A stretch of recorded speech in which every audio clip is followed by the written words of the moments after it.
नमस्कार, मी संजय मकवाना नागरिक शासनमध्ये आपल्या सर्वांचे सहर्ष स्वागत करतो आहे। आज सीपी कमिशनर साहेब यांनी सायबर फ्रॉड हे कसे होते त्याबद्दल पत्रकार परिषद घेतली होती। जाणून घेऊ त्याच्याबद्दल। 1 ऑक्टोबर पासून देशभरात सायबर अवेअरनेस मंथ हा सुरू करण्यात आलेला आहे।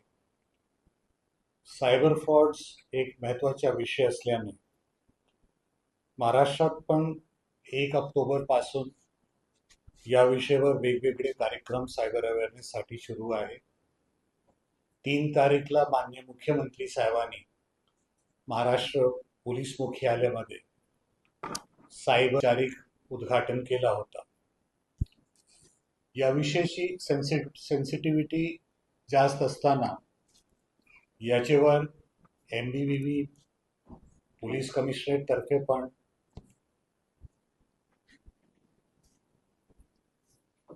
बरेचसे कार्यक्रम आणि इन्व्हेस्टिगेशन साठी पण बरेचसे मुद्द्यावर विशेष लक्ष देण्यात आला होता।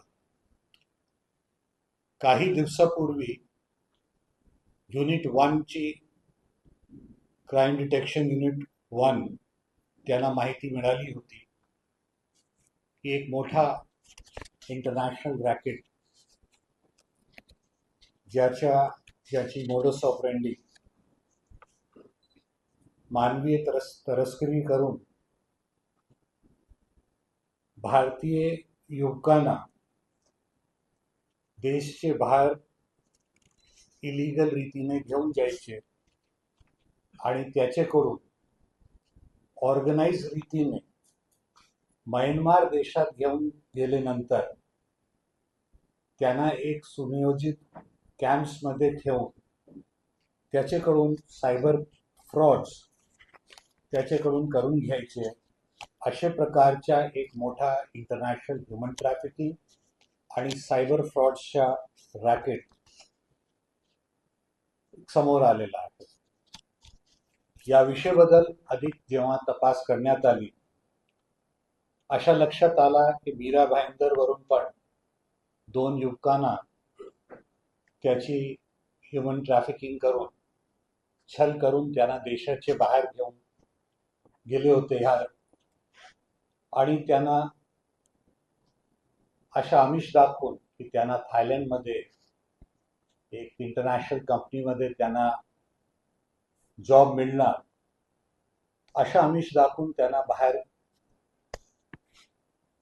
थायलंड पाठवण्यात आला त्यांना आणि तिथून लँड रूटने त्यांना म्यानमार बॉर्डर क्रॉस करून म्यानमारची सीमामध्ये त्यांना घेऊन गेले आणि तिकडे त्यांना त्याच्याकडून बरेचसे सायबर फ्रॉड्स एक सुनियोजित तरीके आणि सुनियोजित रॅकेटचे कॉन्स्पिरसी प्रमाणे त्याच्याकडून करण्यात आले। या संपूर्ण विषयामध्ये अशा लक्षात आलाय की बरेचसे भारतीय युवक हे या रॅकेटचे बळी पडलेले आहेत। तिकडे एक मोठा इंटरनॅशनल रॅकेट ज्यामध्ये अनेक देशाचे नागरिक सम्मिलित आहे। या पर्टिक्युलर केसमध्ये एक प्राथमिक माहितीप्रमाणे चायनीज नॅशनल इन्व्हॉल्ड आहे जो संपूर्ण रॅकेटच्या मुख्यधारा आहे। तो या संपूर्ण रॅकेट आणि कॅम्प चालवत होता। तिथे आर्म्ड गार्ड्स आणि अनेक प्रकारचे फोर्स यूज करण्यासाठी वेगवेगळे त्याच्याकडे पर्सनल होते आणि बरेचसे इंटरनॅशनल युवकांना तिकडे जो आहे जबरदस्तीने हे सगळी सायबर ऑफेन्सेस त्याच्याकडून करण्यात आले होते। ज्या युवकांनी हा संपूर्ण विषयाबद्दल रेजिस्टन्स केली त्यांनी मनाई केली अशा युवकांना बरेच प्रकारची यातना देण्यात आली, टॉर्चर करण्यात आला आणि ज्यांनी हा काम करणार मनाई केली त्याचे एक्सटॉर्शन करून त्याच्याकडून जो आहे त्याचे परिवार आणि मित्राकडून पैशाची डिमांड करून त्यानंतर त्यांना जो आहे सोडण्यात आले। अशा मोठे संपूर्ण रॅकेटचा पर्दाफाश केलेला आहे आणि विविध कलमामध्ये ज्यामध्ये एक्सटॉर्शन, ह्युमन ट्रॅफिकिंग इत्यादी सम्मिलित आहे. नयानगर पोलीस स्टेशनमध्ये गुन्हा दाखल करण्यात आलेला आहे. अद्यापर्यंत 6 युवकांची पहचान करण्यात, विक्टिम्सची पहचान करण्यात आलेली आहे आणि अशी माहिती मिळालेली आहे की बरेचसे युवक त्या कॅम्पमध्ये सध्या पण आहे आणि या संपूर्ण रॅकेटमध्ये त्याचे फ्रंटमॅन, ट्रॅव्हल एजंट्स आणि वेगवेगळे देशाचे नागरिक सम्मिलित आहेत. युनिट 1 कडून हा तपास आता त्याची सुरू झालेली आहे. 2 लोकांना अद्यापर्यंत अटक करण्यात आलेली आहे आणि हा संपूर्ण रॅकेटचा पर्दाफाश करण्यात आलेला आहे.